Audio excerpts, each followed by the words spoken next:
don't know if that's working. Don't know whether the audio is coming through. Looks like there's a few people in the room, possibly.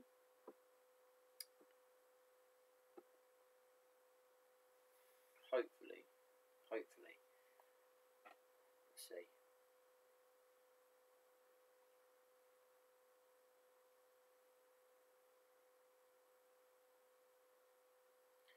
I'm quiet. So I'm talking quite quietly at the moment. Let me know if you can hear me. I can maybe turn it up, possibly.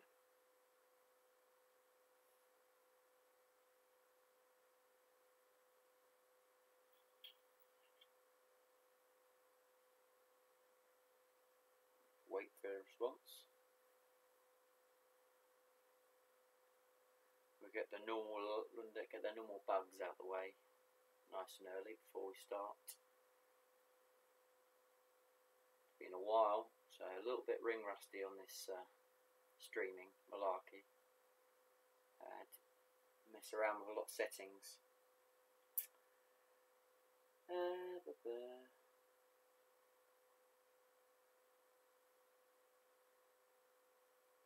It finds lagging.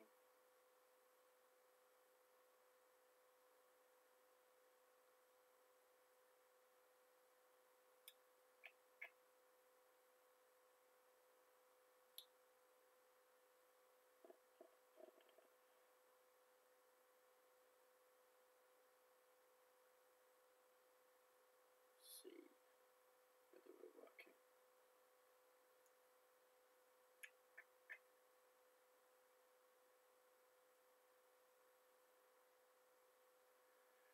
Okay, let's try and turn the mic up a little bit. Let's see what we can do.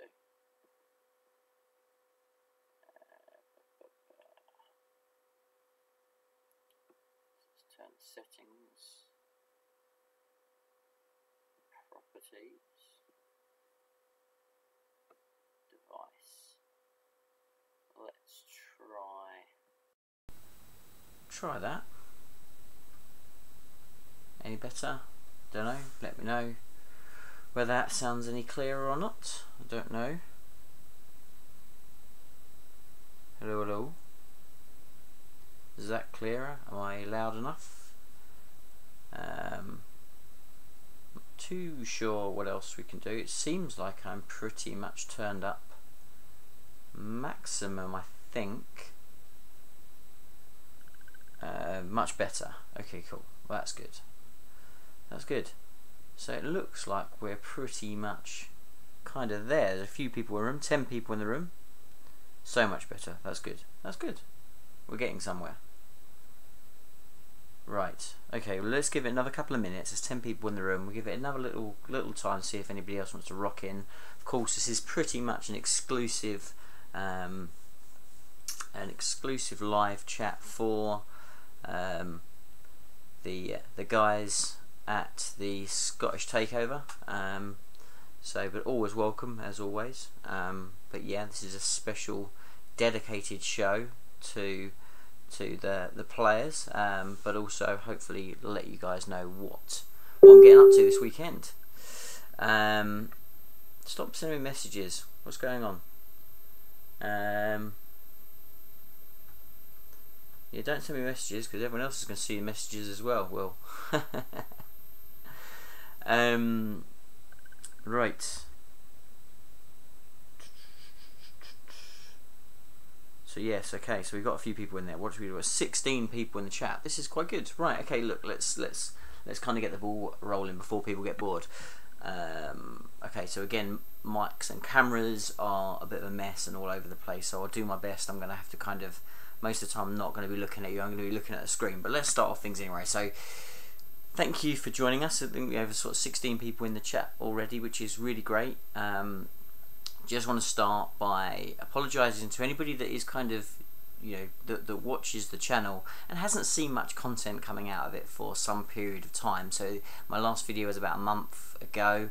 I've been really busy with real life stuff. The job's been pretty mental at work, but also I had to dedicate an awful lot of time to the Twisted Dice channel, because things are going a bit mental over there, which is fantastic and amazing for us.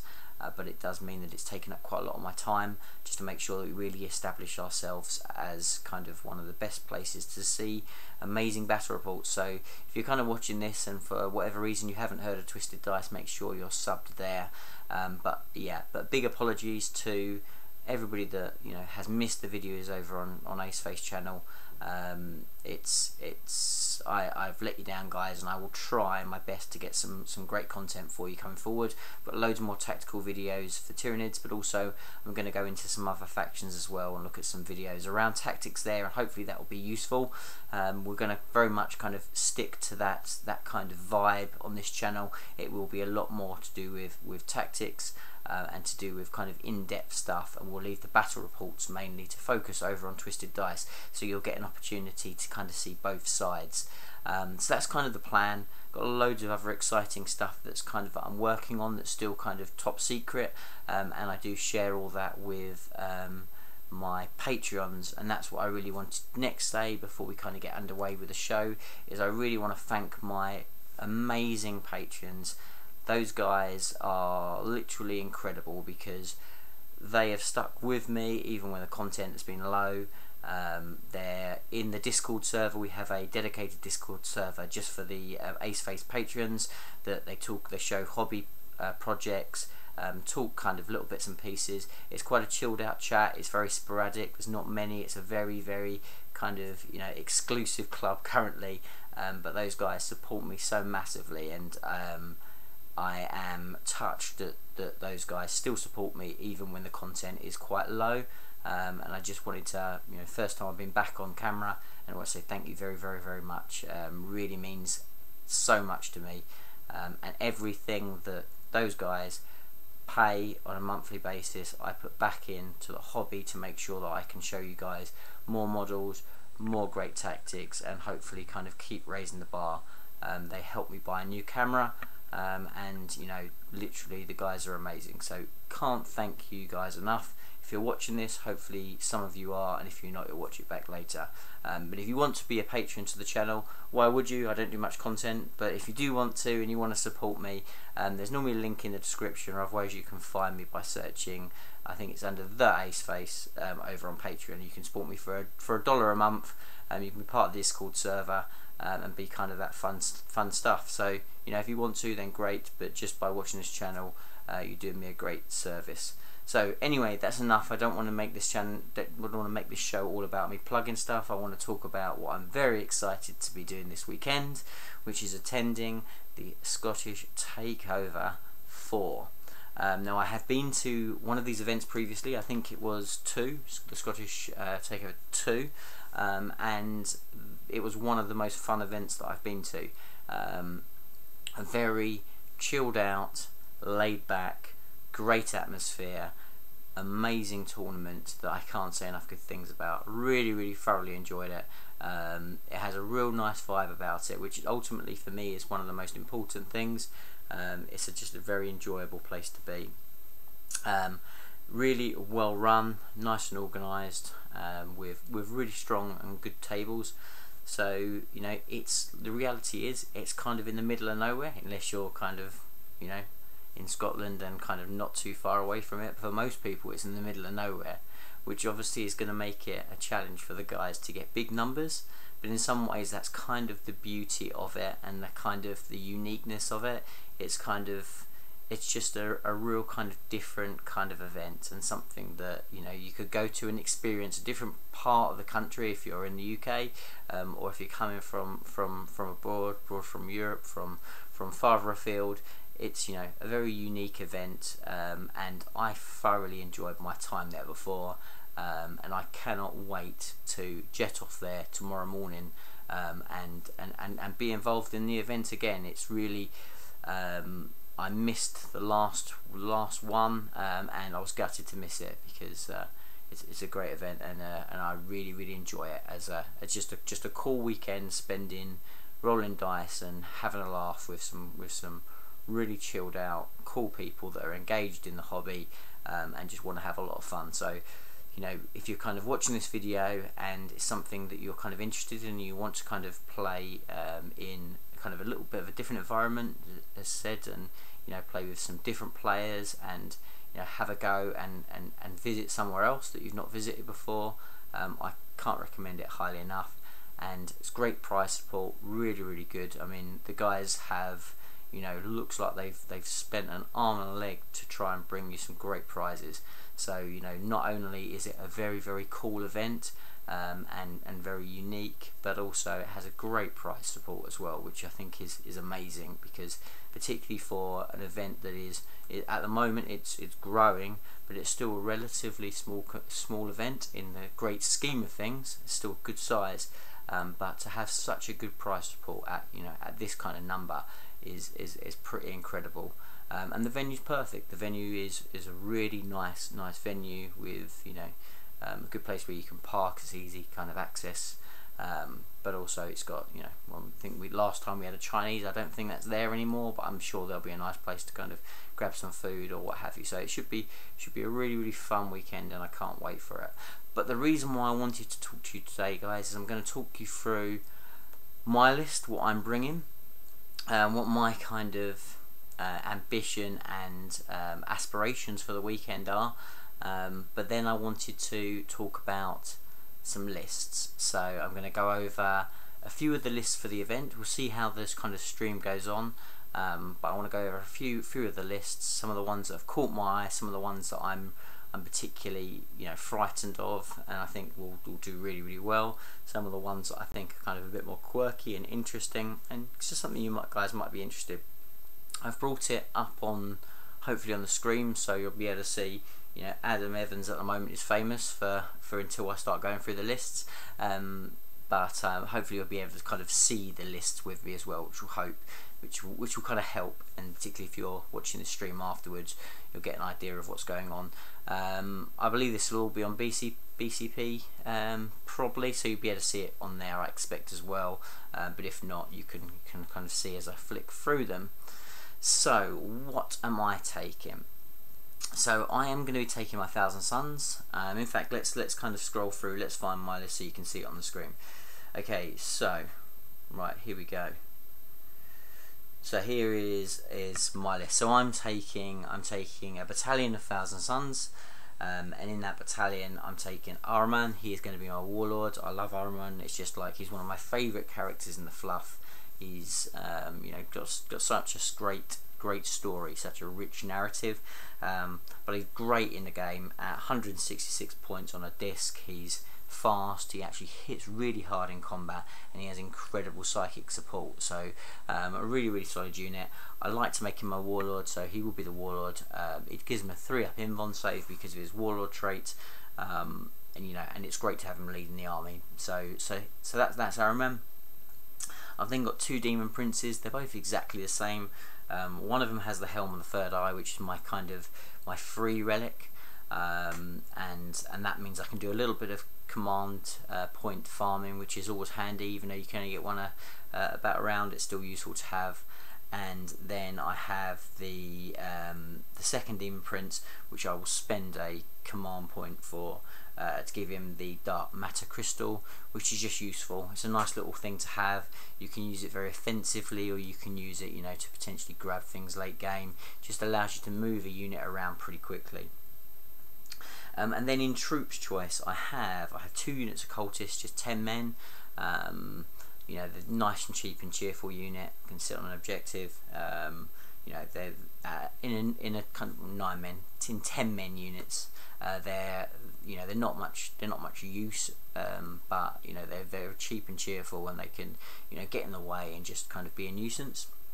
I then have a unit of 25 Zangors, but obviously I have the Twist Spray as well, so it's a unit of 26 in all. And Zangors are great. I was probably going to go with a unit of 30, but I've decided to kind of play around with the points a little bit. I generally think most things die when the Zangors hit them, and actually you probably don't need the unit of 30 if you play with them smart. And actually the footprint of a unit of 30 might make it harder to kind of hide them potentially, or you know whatever it might be. I don't think I miss out too much by making the unit a little bit smaller. Then going into my elite choice, I have a Zangor Shaman. Great, just great at buffing Zangors, full stop. And as you'll see, I've got Enlightened as well, so their Zangor Shaman can kind of help both of them. It's also a very, very cheap access to another psychic power and the ability to do some smites, which, you know, can't be turned down. But that buffing ability in itself is worth that 90 points, in my opinion. I then have a unit of Zangor Enlightened. I have 7 again, so I have the leader, and I have six guys. They've all got their great bows, which are incredible. Really good to have that auto wounding on 6s.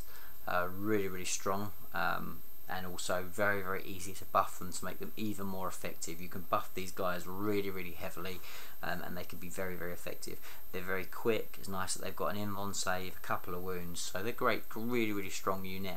I think they're correctly priced at the points, and they could be a bit of a nuisance, and they definitely add something to my list that I think was potentially missing without them. So I really like them. You know, I think they're a solid unit. Then moving into the super heavy auxiliary detachment, I have the big man himself. I have Mortarion. That hurts me a little bit because I'd actually rather have Magnus, but I think Mortarion actually synergizes a little bit better with the offensive part of my army, and I think he's going to do the business for me. He's a little bit more survivable without the buffs, which helps him get through that first turn, whereas Magnus can be a bit all or nothing. If you can get the hit on him first turn, he will almost always die, and then you're in problems. Mortarion has the ability to actually sponge so much damage, and sometimes can really just be a nuisance to get rid of. That's amazing in itself, but his damage output, I find, is just that little bit better than Magnus on the whole, and his debuffs and just he's just got so many little tricks, Mortarion does. So I think, and I think I generally prefer playing with him as a unit. I think he's a little bit more fun than Magnus. So I've gone with Mortarion, even though I think I would have loved to have had Magnus in there, because it would have pulled my army together as a bit more unified Thousand Suns. But you know, I thought we'd just chuck Mortarion. He seemed to be the right choice for me. When I made a decision between my head and my heart, I went for my head a little bit in this one, and I've taken Mortarion for that reason. So we'll go on, and then kind of finishing off the list, I have another super heavy auxiliary choice, and I've got I've got 3 Armiger, so Renegade Armiger Helverins, or even though they're not called Helverins in the Chaos faction, but basically 3 Armigers with the autocannons. Really good unit, probably a little bit undercosted currently. They're just really difficult not to put in your list, because at 170 points a pop, they're just really reliable shooting, good range, good movement. They're great against things like Custodes. They're great against things like Shining Spears, which give them something, which adds something to my list, and it also gives me the ability to be able to reach out and cause things damage, even if I can't reach them through combat or through psychic powers. So I think they definitely add something to my list. Not a huge fan of knights generally, but I think this small kind of fraction of knights in my list definitely complements it, and hopefully will be useful in the tournament. So that's my list. We'll have a quick look at the comments, see whether you can still see me for one, and whether we're getting any comments here.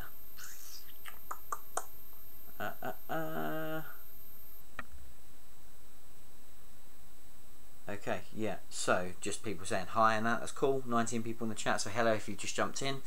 So that's the kind of list. I really love it. I mean, I've had a little bit of practice with it, not completely as it is. I've kind of been tweaking it and playing with it, but I really like it. I went to a tournament less than 2 weeks ago where I took the Bash Brothers, so I took both Magnus and Mortarion, and I had a whale of a time playing with them. But they are very all or nothing. I think this list gives me a little bit more to play with, and it gives me that little bit more. If I don't get first turn, I'm not always necessarily going to lose, and I still have various different sort of tactics and skills and tricks that the list has. Lots of different kind of synergies and ways to kind of use it, and I really like that. So as much as I love the sheer power of the Bash Brothers, I think it's cool playing with Magnus and Mortarion. It's very all or nothing, but it's a lot of fun, and I really enjoyed it. And I was almost tempted to bring it to this, but I think this definitely.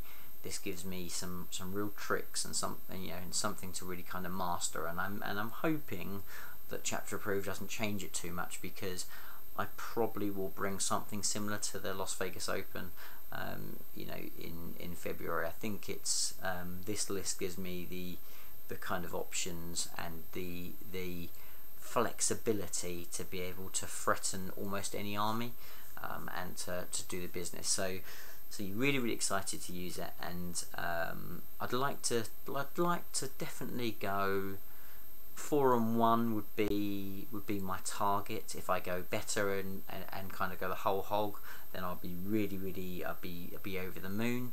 I could get a couple of bad matchups and end up with a 3-2 maybe. I'd still settle for that. Ultimately, it's you can get those things, but I suppose that's my target. So 4-1 would kind of be my target, and anything plus that, because I always think if you can go kind of 4 wins and then get to the kind of final game, then all bets are off, and it's just quite often it's just a luck of the draw and see what happens. But yeah, I've got big ambitions for the list. I think it's strong, really strong. I think it definitely is quite good in the current meta, and I think it should give lots of different armies different threats and different things to think about. So that's kind of me and kind of what I'm bringing, and so I mean, be really interested to know what you guys think, whether you're watching this live or you watch it afterwards. Put your kind of comments below and let me know what you think, whether you think that there is still some tweaking to do and things that you kind of would suggest. What am I not? I suppose I'm thinking about maybe losing one of the Helverins to give myself some more points to kind of throw into maybe bulking out with a second unit of Zangors, or making a unit of cultists really big.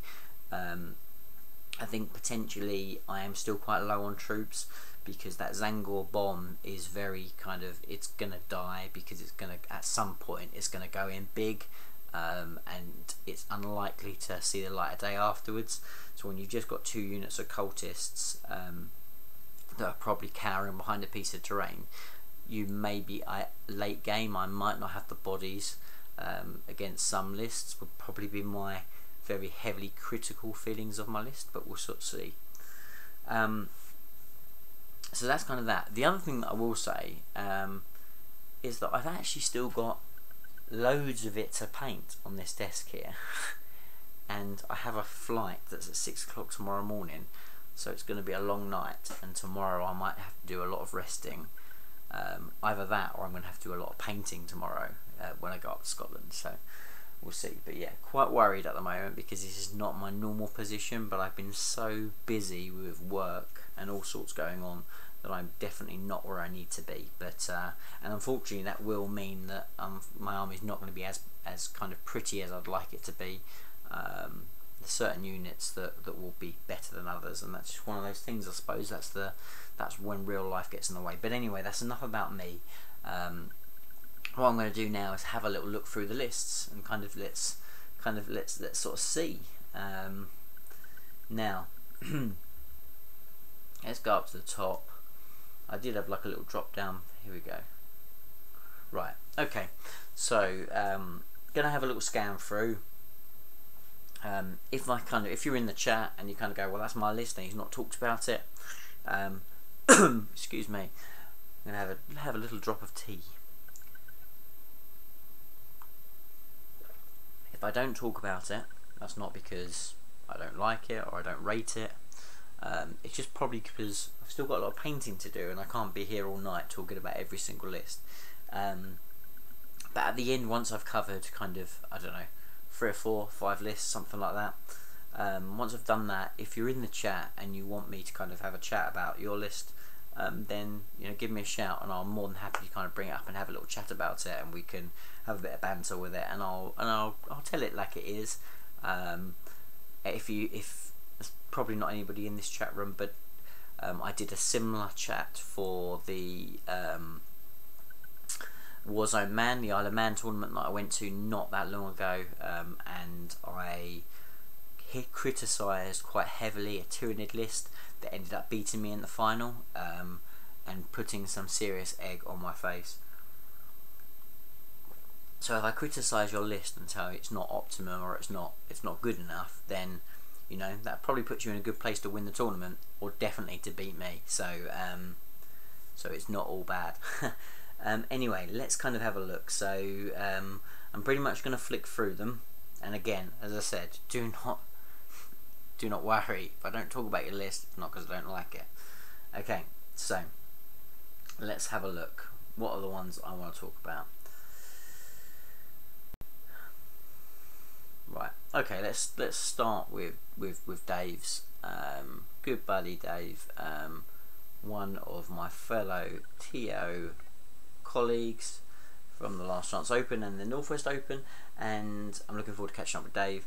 The reason why I wanted to kind of talk about Dave's list is not that I think it's particularly powerful or strong, but because this is an example of a list that is very solid. It does a good job, but this is an example of a player that Dave is a very good player. He's very good in all game systems because he's very tactical, and he learns the nuances and the tactics and the way that a game works. Because of that, he can quite often outplay other players, even with a list that's not necessarily as optimum, because he understands the game really well. But also, this is a kind of a list that he knows very well. He's played it lots of times, even if it's slight variations. He's played it lots of times, and I definitely think he will do well with it. So it's a Tzeentch themed list, and it's Tzeentch Demons. It has a battalion detachment with Demon Prince and the Changeling. Demon Prince is always a solid choice. Changeling will just make things more survivable, giving it that 6-up Feel No Pain. He then has a unit of 30 Pink Horrors. They're great, can be buffed up, can cause a lot of damage. You can drop them in, extremely resilient, 4-up save, great. He has 2 units of 10 Brimstone Horrors, and then in Elites he has 3 Exalted Flamers, which are great. Again, characters can't be targeted, can do a lot of damage. He's gone for 4 Flamers, and I actually think Flamers are overpointed, but actually they're underrated because they're actually very, very good. Can drop in. They've got they've got the range to be able to flame things as they drop in. They're very fast, and they're just a bit of a nuisance. Again, having that 4-up invuln save, they can be good. He then has 1,000 Suns Supreme Detachment, which he has Araman and the 2 Demon Princes. It's just really, really super solid. He then has another battalion. He has 2 Change Casters and 3 units of Brimstone Horrors, which is just super, super solid. He's got the 1,000 Suns in there for the smites. Quite a few bodies. He's got a little bit of resilience with the Pink Horrors and the fact that he's got the Changeling. He'll do really, really well. I have no doubt that he'll be there or thereabouts. Okay, so that's Dave. Right, we've talked about me. Let's have a look. Who did I want to speak about? Let's talk about the worst written list in the world. My first opponent, and I say the worst written list because it took me probably about 3 hours to try and decipher what he has in his list. So no offense, Ben, I look forward to our game. But I just wanted to talk about a knight list. So let's kick off, because obviously knights are a big thing at the moment. And this is a bit of a different spin on what's kind of going on, because generally what we're seeing is a lot of Knight Castellans with support from Imperial Guard. Ben's gone for a full Knights detachment. This is what I would call your archetypal, if I could say it, archetypal gatekeeper list. So this is a list that you need to be prepared to beat, which is one of the reasons why I want to talk about it. But it's a list that can also fall apart really, really quickly. So he has one big Knight Castellan. Knight Castellan is just one of the best units in the game. It's correctly pointed, but because he has made him House Raven, it just makes him he's suddenly underpointed. So he goes from being correctly pointed to underpointed just because of the access to the Raven stratagem. Makes him super, super effective and super, super solid. He's obviously put the Iron Bulwark on him for the better invuln, so he's a standard 4-up invuln to shooting, but he can go up to a 3-up with his rotate iron shields, which is incredibly good. It's just a great, great unit. He then has a Crusader. The Crusader has the sort of standard setup, so it has the Avenger Gatling Cannon and the Rapid Fire Battle Cannon. Great choices, both of them. Yeah, just nothing really to complain about them. They're just really, really good. He's got the twin Icarus Auto Cannon, which will be amazing against me. Not the optimum choice generally. People tend to go for the rocket pods, the Storm Spear rocket pods, but they're a little bit more expensive, so I can see why it hasn't necessarily gone for them. And these will still be great against flyers. So things that he's potentially getting the -1 to, now he's not got that because of the +1 to shoot against them. So I like that. He then has two Paladins, both set the same, with the Reaper Chainsaw and the Rapid Fire Battle Cannon, and they're a great choice because they've got that combat offensiveness. So what he's got in his list is he's got 2 knights that are very, very good in combat and great at killing big things in combat, but yet he's still got obviously the stampy feet that he can do with them against hordes, so he's got ability to deal with both things. He's got lots of guns with good range, and it's just a really, really solid list. I think that definitely Ben will do well, and I will have 100% will have a tough game first time out, 100%. So yeah, that's a good list. Let's jump on to Gavin's list, because it would be rude not to. Really like Gavin's list. Very, very scary. It's a massive Alpha Strike list, which, you know, doesn't surprise me. It fits in with very much Gavin's style of play, and I think after playing Plague Bearers at the ETC, this is probably as opposite to that as you possibly could get. So yeah, it's a strong Tau list. That might be his biggest downfall, the fact that he's not a Tau player generally. So it's quite a forgiving list, but there's a little bit of a learning curve, so we'll see. I mean, Gavin's a good player, which is the other reason why I highlight it, because a good player with a good list is always going to be dangerous in the tournament. So he's got a battalion detachment with a Cadre Fireblade. He's got a commander. The commander is in just a kind of standard battle suit, keeping him a bit cheap and cheerful. He basically doesn't have anything. It looks like he's pretty much bare bones. He doesn't have any whistles and bows on him, but he does have the command point farm on him. He's got a bit of velocity tracker there. Yeah, he has drone controller as well, which is important because this list doesn't have a lot of drones, which would be my biggest criticism of it. So it has the potential of losing accuracy quite quickly. He has then 3 units of fire warriors, just small minimum units, which will hide quite well, but yet they can still lend a bit of support. And with the fire blade, they can actually dish out quite a lot of shots. He's then got in elites the all important fireside marksman, which he'll be expecting to do a fair bit of work. And this is actually, so this is a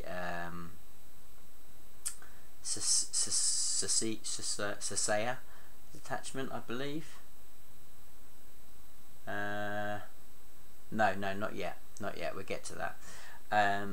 So then has 3 Riptides. Riptides are just amazing. They're just really powerful. All with the heavy burst cannons, which is the right way to go. He's gone target lock and velocity tracker, which is interesting. I quite like it. Normally I will go for ATS and velocity tracker, but I quite like the way that he's gone with this. It means it gives him the ability of being able to bounce about, but he still has that ability to deal with stuff with fly really well and effectively. It's quite a nice way of doing it. It does mean he doesn't have that extra like +1 AP, but he's just going for volume of shots. He's just going to put things down by just really hammering volume of shots, which I like. He's then got in fast support. He's got 2 units of shield drones to try and keep those Riptides alive a little bit longer.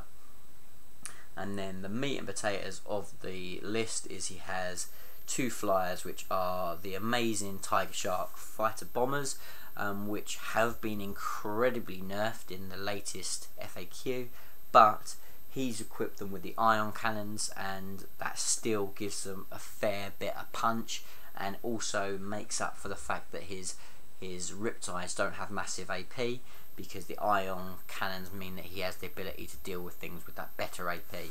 So that gives him that kind of advantage. Tiger Sharks are incredibly accurate as well, so he doesn't need the marker lights as much with that, which helps him out. And yeah, they're just really strong units. -1 to hit, loads of wounds, toughness 8. Really, you can't really complain. They're a great unit still, and at their point, I still think they're perfect. He then has the Sasaya Sept, which he has 1 fireside marksman, which is your kind of classic trick. So he can use the stratagem to try and get some cheap and easy marker lights out. So it's a really good list. It's massive alpha strike. As I said, he is susceptible for also getting hammered himself with an alpha strike, but he's still got a lot of wounds. The Riptides are incredibly difficult to chew out, even with not that many drones. Still quite difficult to kill off quickly. So I think Gavin will do really well. So that's another very strong list. Okay, I want to talk about Vic's list because I love it so much, and I believe this is my list. I'm going to say that now. I wish I could have time-stamped it, but I remember talking to a certain young Will, actually it feels like a million years ago now, about this particular list. So I am thrilled to bits to be able to see this on the table, because I am a little bit in love with this list. So I need to talk about it because it's Tyranids. I just can't not talk about it. So Vic she's gone for Yumangonda High Fleet, which is great because that means they've always got that +1 to their cover, so their big monsters are pretty much a 2-up save, which is great. It's got 2 Neurothropes, which is great. Norm Crown for that extended synapse range, which is great. 3 units of Rippers, nice and cheap and cheerful, can keep them up in the sky. They can drop back for an objective, or they can just hide because they're little. We've then got, in fast attack, the Meiotic Spores, which I think still have got the tricks of the trade when it comes to infiltrating and stuff. Don't think they've been changed. They're quite handy. Not sure on that, but I think so. But they're really cheap anyway, ultimately. So they can stick in there, still do some mortal wounds and do great. And then we get to the best bit, which is the heavy support, which is loads and loads of Carnifexes, which is so cool because Carnifexes absolutely rock. And she has got 3 units of 3 Carnifexes. So cool. So 9 Carnifexes. They are all set exactly the same, which is with Death Spitters, and with heavy venom cannons, which just are so good. Spore assists and enhanced senses, so hit on 3s and -1 to hit them. There's just nothing not to love about them. They just make me happy, and because they're units, they go down as 1, and then so it's less drops, and then but they all spread out, so you've got loads of convicts to deal with. They're not terrible in combat still, even though when they're all shooting, they're still quite good. They're just fun, and I just think there's an awful lot of shooting with the venom cannons, a lot of capability to do huge amounts of damage, and just so cool. And then she's got a cheeky little patrol detachment with a Primus and a unit of neophytes, 2 units of neophytes, and a unit of pure strain gene stealers, a 20-man full lot strength, so she can drop in, do the Primus goodness, and have some fun charging stuff turn 2 with some gene stealers. It's just a really cool list. I really love it. I absolutely will try it. In fact, I just don't think at the moment I have got enough venom cannons painted up, but I've got enough Carnifexes, so I definitely want to run that. It's so cool. I love it. It's really, really great. Okay, so let's have a scan down and look at some other lists that I definitely want to highlight. So, where are they? If I got all the lists here, why are they coming up a bit funny on this side? Let's just scroll down and see if I can find the ones I want to talk about. Right.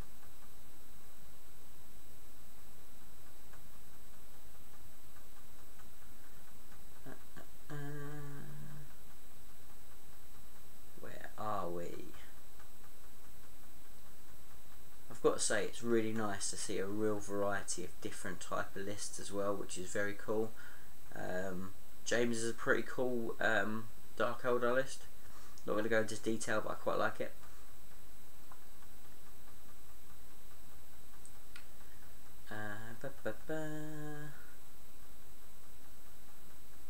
We'll get there eventually, guys. Amuse yourself. This is a very this is a list I need to talk about. I need to talk about Andrew's night list, because this is very scary. And this won't take long to summarise. So Andrew's gone for a little bit of a different take on the standard night list, because he's not gone for a Castellan. He's gone for the Protherian, which is the Forge World huge big mega knight, which looks mega cool, and it's got loads of guns and just looks beefy as hell, and it's just such a cool model, and I'm looking forward to seeing it. But it does serious amounts of damage. It's an absolute beast. It's backed up by 2 Crusaders and a cheeky little Armiger Helverin. So this army is just brutality. It's just vicious. And if it has the right matchups, and it goes first every game, it's got the potential of maybe going all the way. Knights always have that hard time when they start to run out of CPs, but if this can do enough damage first 2 turns, then it could be one to watch. Just really fun. Brutality, I love it.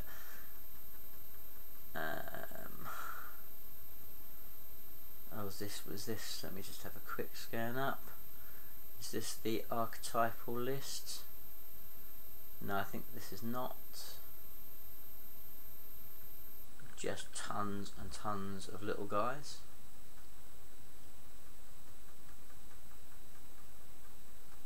So many units. So many units.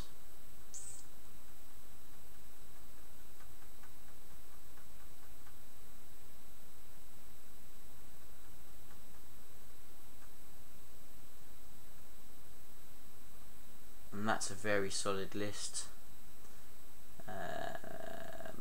Adrian's Trevor, very solid list, like that.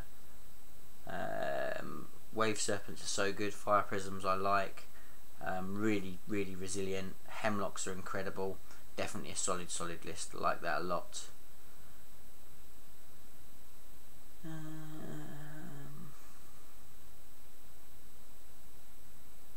Got a bit of a Borgren star going on there.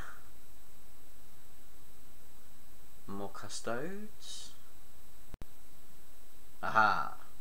Sean Hunter has, as I think, probably, I'm gonna say it, probably the best list. I think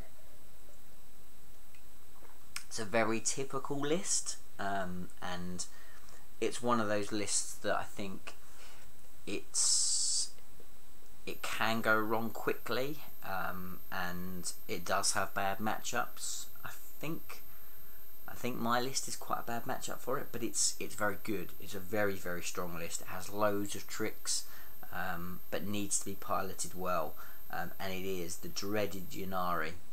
So we'll go through it. So what he has the HQ. He has Cat Lady. He has a Warlock. That Warlock will probably have Jinx, I guess. 3 units of Rangers. He then has 9 Dark Reapers, just very good. All with Dark Reaper launchers. Yeah, I might have probably put the other thing in there, the X-Arch's gun, but he's gone for all Reaper launchers. It's fine. And then he has the dreaded double Shining Spears, just so good. 2 big 8-man units, and so they will be 9-man units. Just incredible, so good. He then has a Supreme Command detachment of Alatok, which has got the Farseer. He'll have Doom, more Warlocks for more Jinx and stuff, Wave Serpent to keep the drops down. And then it has a Jakari Spearhead, and this is Cabal the Black Heart to give him the Vect. And it's got your standard Archon and 3 Ravagers. I mean, it is the net list. There's no doubt about it. This is pretty much copy and paste. This is what is doing the business. It's an incredible list, and it's just, if piloted correctly, it does struggle in some matchups, but this can be just absolutely amazing. And this, I believe that Sean is playing Gav on the first game, so that will be definitely I think the first round highlight, and potentially whoever comes out of it on top might be ultimately the tournament winner. So that's a real exciting first game. I can't wait to find out what goes on there. So that's going to be crazy exciting. And there was one, I'm not going to talk about your list, Will. I know it's Tyranids, but you know, I think we've given Tyranids enough spotlight. There was one more list I wanted to speak about, and that is another tower list, and I can't remember, not tower list, yeah, another tower list I want to speak about, which is, I think it must be up the top. Let's have a look. It's great to see some Orcs, even though not using the Codex, which is so cool. Love Orcs, so good luck to the Orc players. Let's have a look. Yeah, so Bethany Taylor, really like this list. So much strength. It's just great. Very powerful tower list. So we've got a Cadre Fireblade, we've got a Commander, again drone controller, velocity tracker, we've got 3 5-man strike squads, we've got 3 units of tactical drones, 4 shield drones, 2 marker drones, just loads of drones, 2 Riptides, and then 3 broadsides, and then missile sides as well. Then we've got a spearhead that's got a long strike, it's got another hammerhead, and it's got 3 sniper drones. Just really love the list. I think it's got a massive amount of damage output. I'm really getting into broadsides at the moment. I think they're a little bit underrated. There's definitely a place for them. They do struggle a little bit when things start to get close to them, but with the FAQ, it's much easier to screen them now. And I think, yeah, definitely something to watch out for as broadsides. So I think that's a really solid list. Really like it. we'll have a quick look at this one because it's crazy, absolutely madness. So Brett, and I think there has been some changes in his list due to just an issue with a mistake, but basically he's got, without going into too much detail, he has a Brash Scorpion, he has the Lord of Skulls, and he has Mortarion. You don't really need to say any more. It just looks like it's going to be bags of fun. Bags of fun. It's got a few cultists and some sorcerers, but it's just basically 3 big guys running up the board. So that'll be a lot of fun. Really funny. I'm starting to lose my voice. Here we go. So David probably has the second best list. This one will absolutely destroy the Knights. It's very, very strong. So he's got Harlequins, and obviously Harlequins are just so good. Loads and loads of fusion. Really, really powerful. The Skyweavers are just so good with the Haywire. It's just incredible. He then has the Ravagers in an Archon in a detachment as well. I think it's just a really, really powerful list. Yeah, I suppose it's quite susceptible to being alpha struck itself. It's quite fragile, but it's going to hit like an absolute train, and it has lots of tricks as well, so I really, really like that. So that's the list I'm going to cover, guys. I'll quickly have a look at the chat and see whether there's anybody that wants me to talk about their list, or if there's any comments or questions. And then I probably need to like pack and maybe do some painting, but let's have a quick little look. Right, okay. Captain Morgan. Nice to see you. Capitan Morgan even, sorry.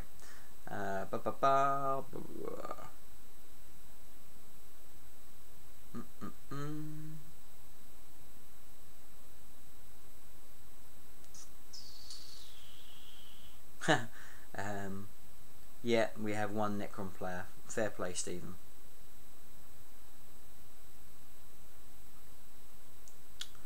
Bethany's saying that there are 2 hammerheads, which is cool. How well do you think the Space Marine list will fare? Well. So Space Marines have a hard time. There's no doubt about it. But they still have the ability to hang in there if played really, really well. Have to play them quite conservatively. You can't play them offensively. They are a little bit of a gunline army, but they still have the ability to do better than potentially people think. They suffer from really poor stratagems and are in a pretty difficult spot. But, and the big but is, you can still surprise people. Sometimes people underestimate things and that can be their downfall. So, I'm just trying to have a look at some of the Space Marine lists. There's a few in here, but you know, never underestimate the Imperium's finest, right? Do it at your own risk.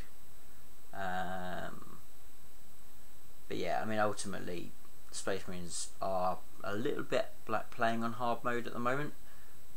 So, you know, hats off and fair play to anybody that decides to brave it and play Space Marines. But, you know, here we go. So Scott's got some Space Marines, got some Interceptors. He's got Dark Angels. Is it Dark Angels, not Space Marines as such? Which is a better way to go. So he's got loads of Plasma. It's not a bad list. I've played Dark Angels recently, and they aren't to be messed around with. They're still pretty solid. Just have the same problem that's inherent with Space Marines, is Space Marines themselves are a little bit expensive and die a bit too easy. We got, yeah, so that's that.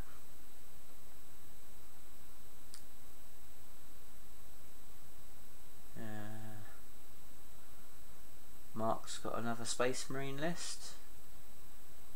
Tactical squads, Contempt of Dreadnoughts.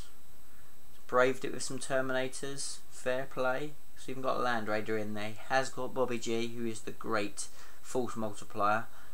So again, not to be underestimated. And you can't get too close to the fella because he will pretty much nuke anything. So, you know, again, not to be underestimated, but definitely Space Marines are a little bit of a tough order. Yeah, Stephen's going to crush it. This time.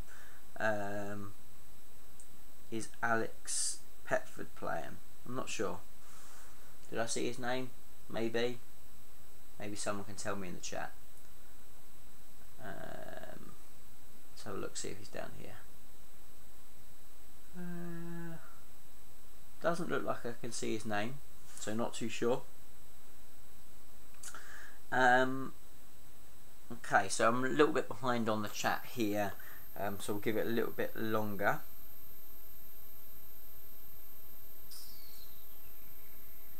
And see whether there's any more questions that come through.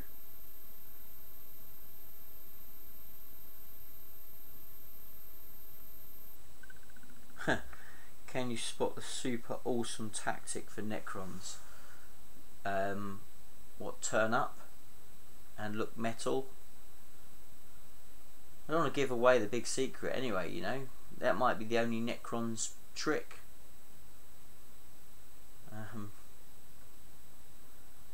Can I see the big trick in the Necrons list?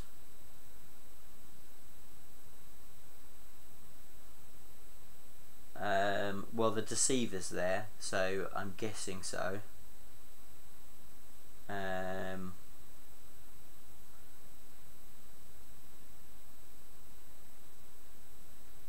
mean, look, it's quite an aggressive Necron list. It has the opportunity to be up in your face pretty quickly. I do like the Satans. I think they're good. Yeah, I can see some little ambiances and some little tricks in there. So, you know, who knows? We might have a Necron in the final. That would be awesome, wouldn't it? 2++ Necrons for the win, eh? Found some way of cheesing a 2+ invuln. Fair enough. Let's see how that gets on against mass mortal wounds, but that's maybe a different story. But look, if Necrons have got access to a 2+ invuln, that's very cool. Right, so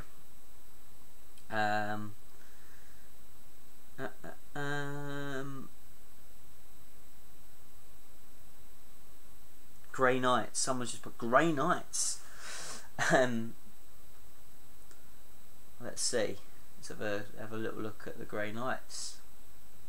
There is a Grey Knights list.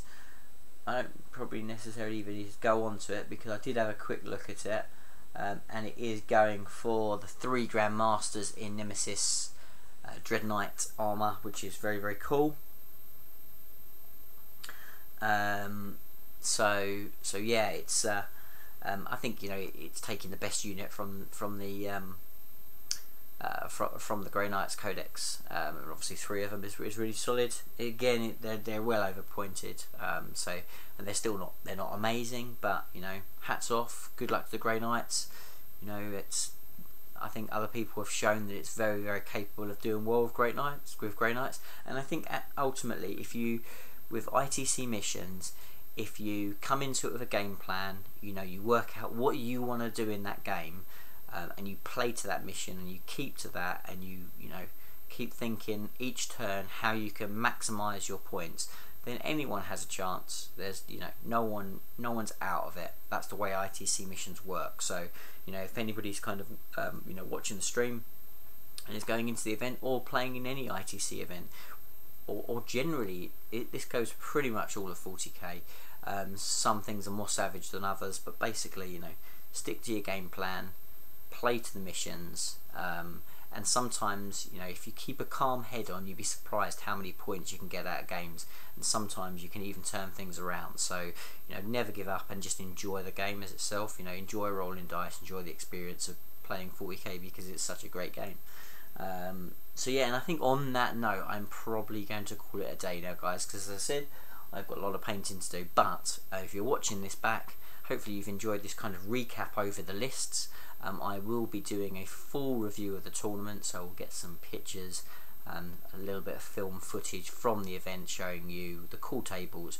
I'll also keep you up to date on Instagram. I'm always active over there, so follow me on Instagram and you'll see lots of pictures of the tables, and I'll keep you up to date with how I'm getting on. But it's going to be a great event. It's going to be an exciting, cool tournament, and definitely one to look out for in the future if you're interested in going. You can search it as the Scottish Takeover and you'll find it there. Follow it and kind of just keep an eye on what's going on. But it's going to be great. So I'm just going to have a quick look, see if anybody has any final comments, and then we will call it a night. So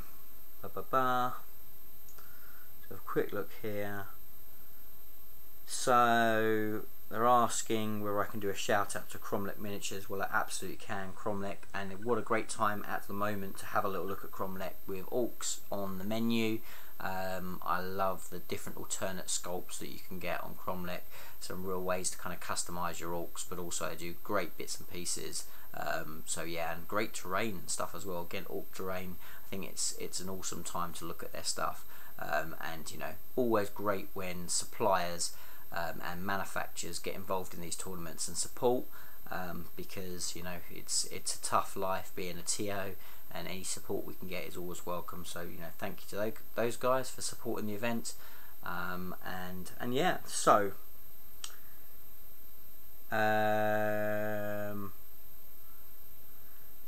something here around bringing sweets to bribe for sportsmanship votes, but we'll leave it there because we're starting to ramble. But anyway guys, thank you so much for watching. Again, as I said at the beginning, if you missed the beginning, really sorry that I've been away and off the camera for quite a bit. Hopefully you've seen enough of my ugly mug on Twisted Dice, and there will be a new Twisted Dice battle report with yours truly that will drop tomorrow, which will be my Tau versus Darren's Gene Stealer cult. He is out for vengeance after getting smashed by the Bash brothers in our last game together. So if you're interested in battle reports, it's another cracking game, so definitely check that out when that goes live tomorrow on Twisted Dice. But I will see you for a recap of the Scottish Takeover 4 very soon. Thanks for watching guys, and I'll see you again soon. Bye for now.